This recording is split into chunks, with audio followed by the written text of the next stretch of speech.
নমস্কার, আমি চয়ন ভট্টাচার্য। আজ শুক্রবারের ফেসবুক পেজে আপনাদের স্বাগত জানাচ্ছি। প্রধানত দুটি ঘটনাকে কেন্দ্র করে আজকে আমার এই ফেসবুকে আসা, এই ভিডিও পোস্ট করা। প্রথমটি দমদম এলাকার এক নাট্যকর্মী, তিনি থিয়েটারের শো থেকে ফেরবার পথে একদল দুষ্কৃতী দ্বারা আক্রান্ত হন। বলা বাহুল্য, সেই দুষ্কৃতীরা অন্তত আচরণে হিন্দুত্ববাদী ছিল। তারা কালো পোশাকে ছেলেটিকে দেখে তাকে জিজ্ঞেস করে, তুমি কি হিন্দু? ছেলেটি যে কোনো কারণেই হোক নিজের ধর্ম পরিচয় দিতে অস্বীকার করে, কারণ কোনো ব্যক্তির কাছে তার ধর্ম পরিচয় জিজ্ঞাসা করার অধিকার কোনো অপরিচিত ব্যক্তির ভদ্রতার কারণেই থাকে না। অন্তত সভ্য সমাজ সে ধরনের জিজ্ঞাসাকে অনুমোদন করে না। কিন্তু সে প্রশ্ন করা হয় এবং কিছুক্ষণ বাদেই বোঝা যায় যে সে প্রশ্নটি কেবলমাত্র হেনস্থা করার উদ্দেশ্যে এবং আক্রমণ করার উদ্দেশ্যে করা হয়েছিল। যে মুহূর্তে ছেলেটি উত্তর দেয় যে না, আমি হিন্দু নই, সেই মুহূর্ত থেকেই তার সঙ্গে খারাপ ব্যবহার শুরু তো হয়, সঙ্গে মারধর, তার মুখ চোখ ফাটিয়ে দেওয়া হয়।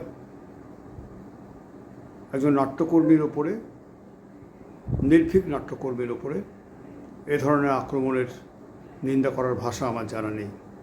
আমি খুব স্পষ্টভাবেই এই নাট্যকর্মীর ওপর আক্রমণের তীব্র নিন্দা করছি এবং তাকে সাধুবাদ জানাচ্ছি তার সাহসকে, যে সে কোনোভাবেই নতি স্বীকার করেনি আক্রমণের সামনে। যদিও সে একটি ফেসবুক পোস্ট করেছিল যে আমি ভবিষ্যতে কোনো রাজনীতি না করলেও বিজেপিকে ছাড়া কাউকে ভোট দেব না। এটা সে বলেছিল খেদোক্তি করেই, কিন্তু আমি খুব স্পষ্টভাবেই বলছি যে সে চাইলেই তার নিজের ধর্মীয় পরিচয় দিয়ে এই নিগ্রহ এড়াতে পারত, কারণ সে মুসলিম ছিল না। সে একটি জন্মগতভাবে হিন্দু পরিবারের সন্তান। চাইলে সেই পরিচয় সে গোপন না করে থাকতেই পারত, এড়িয়ে যেতে পারত নিগ্রহ, কিন্তু সে তা করেনি। তার এই নিগ্রহিত ছবি আমরা সোশ্যাল মিডিয়াতে দেখে চমকে উঠেছি তার এই ছবি দেখে, ভয়ঙ্কর ছবি। এবং আমাদের সামনে পশ্চিমবাংলার এখনকার সাংস্কৃতিক পরিমণ্ডলের যে আবহাওয়া, যে অসহিষ্ণুতা, তা উন্মোচিত করে দিয়েছে। দেবদূত ঘোষের মতো কিছু বিশিষ্ট নাট্যজন এ ঘটনার প্রতিবাদ জানিয়েছেন। আমি বিশিষ্ট নাট্যজন বা কিছুই নয়, একজন তুচ্ছ সাংবাদিক মাত্র, অক্ষরকর্মী মাত্র। আমি প্রতিবাদ আপনাদের সামনে তুলে ধরলাম এবং আমি মনে করিয়ে দিলাম যে একজন বিশিষ্ট কিংবদন্তি নাট্য ব্যক্তিত্ব এবং সঙ্গীত গবেষকও বটেন খালেদ চৌধুরী, তিনি নিজের চিররঞ্জন দত্ত চৌধুরী নামটি চিরজীবন গোপন রেখেছিলেন খালেদ চৌধুরী নামের আড়ালে।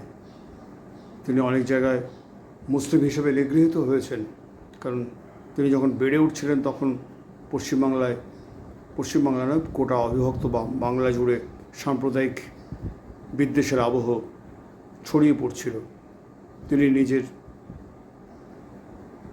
পরিবার থেকে পালিয়ে এসে, যাতে তাকে কেউ খুঁজে না পায়, সে চর্চায় বাধা না পড়ে, সেজন্য তিনি খালেদ চৌধুরী নামের আড়ালে চলে গিয়েছিলেন। সেটা তার শেষ কৈশোরের প্রথম তারুণ্যে। কিন্তু তাকে সারা জীবন মুসলিম হিসেবেই গণ্য করে অনেকে ব্যক্তিগতভাবে তাকে অসম্মান জানিয়েছে, নিগ্রহ করেছে, কিন্তু তিনি তার পুরনো পরিচয়ে ফিরে যাননি। এবং আমরা আবারও মনে করতে পারি মুকুন্দ দাস চারণ কবি, তাঁর দলে একজন মুসলমান ছিলেন, তাঁর দলে সহশিল্পী ছিলেন। ঝড় জলে তাঁকে আশ্রয় নিতে হয়েছিল সদর বলে একটি মন্দিরে। ভুলবশত বা স্বাভাবিকভাবেই তিনি সেই সহকর্মীর নাম ধরে ডেকে ফেলাতে মন্দির কর্তৃপক্ষ সদর বলে তাকে বার করে দেয়। ভুল বললাম, সেই সহশিল্পীকে তারা বার করে দিতে চেয়েছিল, কিন্তু মুকুন্দ দাসও বেরিয়ে আসেন এবং তারপরেই গান বাঁধেন, ওভাই জাত গেছে সে জাতির, যারা প্রাণ দেখে না বিচার করে দেখে কেবল বাহির। আমরা 2026 সালে দাঁড়িয়েছি, যখন মানবতাবাদের জয়গান গাওয়ার কথা আমাদের। আমরা দেখতে পাচ্ছি চারদিকে ধর্মীয় বিদ্বেষ রাজনীতির হাত ধরে ডালপালা মেলছে। পাশাপাশি এ বিষয়ে এই ডালপালা মেলা বিদ্বেষের রাজনীতির পাশাপাশি আমরা দেখতে পাচ্ছি এক ধরনের প্রহসন শুরু হয়েছে, রাজনৈতিক প্রহসন। এবং এই রাজনৈতিক প্রহসন আমরা নতুন সরকারের সঙ্গেই দেখতে পাচ্ছি, তাঁরাই করছেন এই রাজনৈতিক প্রহসন। রক্ষা কবচ, নিয়োগ দুর্নীতি থেকে শুরু করে কয়লা পাচার, বালি পাচার ইত্যাদি প্রভৃতি অপরাধ যার নামের সঙ্গে যুক্ত, তাকে কিছুদিন আগে অবধি মিডিয়া যুবরাজ বলত। আদালতে তার রক্ষা কবচ এখনও রয়েছে নাকি রক্ষা কবচ তুলে নেওয়া হয়েছে আপনারা বলতে পারবেন, কিন্তু আমার তুলে নেওয়া হয়েছে না রয়ে গেছে এখনও রক্ষা কবচ, সে বিষয় সম্পর্কে আমি নিঃসংশয় নই। এই কারণেই যে যা যা অপরাধ ঘটেছে এতদিনে তার জেলে থাকবার কথা, জেলে নেই কেন, বন্দি নেই কেন, আমরা প্রশ্নটা তুলছি। হ্যাঁ, কার কথা বলছি বুঝতেই পারছেন, তাকে যুবরাজ ডাকা হতো, বাংলার যুবরাজ বলে ডাকা হতো। তিনি নাকি জনৈক অভিষেক বন্দ্যোপাধ্যায়, যার কোনো আয় নেই, যিনি কোনো রোজগার করেন না। আদালতে এমনই হলফনামা তিনি দিয়েছিলেন এবং এখনও তার বিরুদ্ধে কোনো স্পষ্ট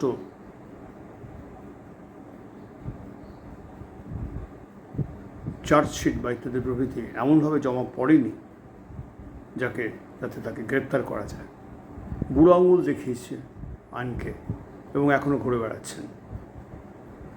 নিজের আমলে তো সরকারের মতো ঘুরে বেরিয়েছেন এবং এখন আমরা দেখতে পাচ্ছি কোনো কিছুই পদক্ষেপ নেওয়া হয়নি তাকে আটক করার বিষয়ে। বড়জোর বিদেশ যাত্রা আটকানো গেছে, তার বাইরে তো কিছু নয়।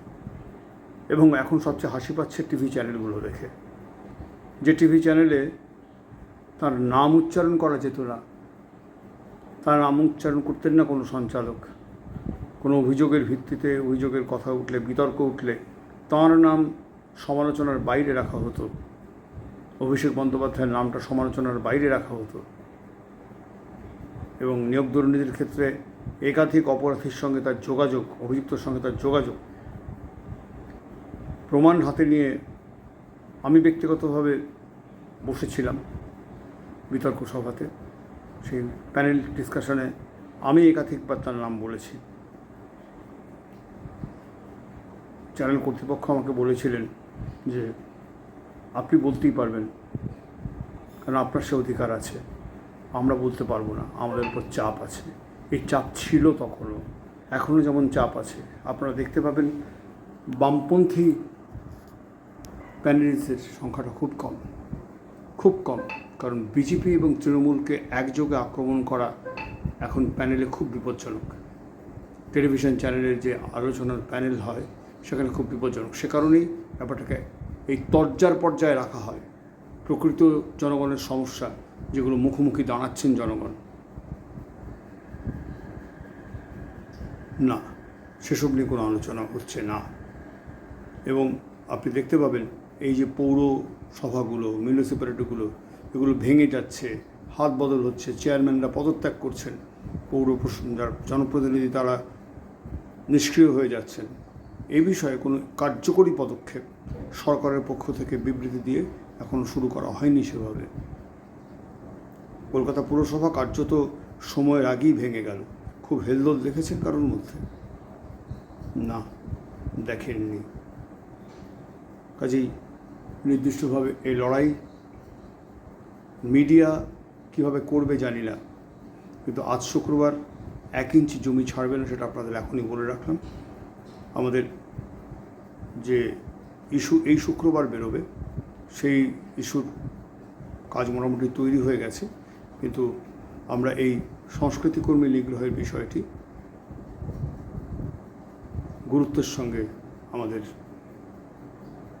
পত্রিকায় আনব এবং খুব সরাসরি এর প্রতিকার চাইব, জনমত গড়ে তোলবার চেষ্টা করব এই প্রবণতার বিরুদ্ধে।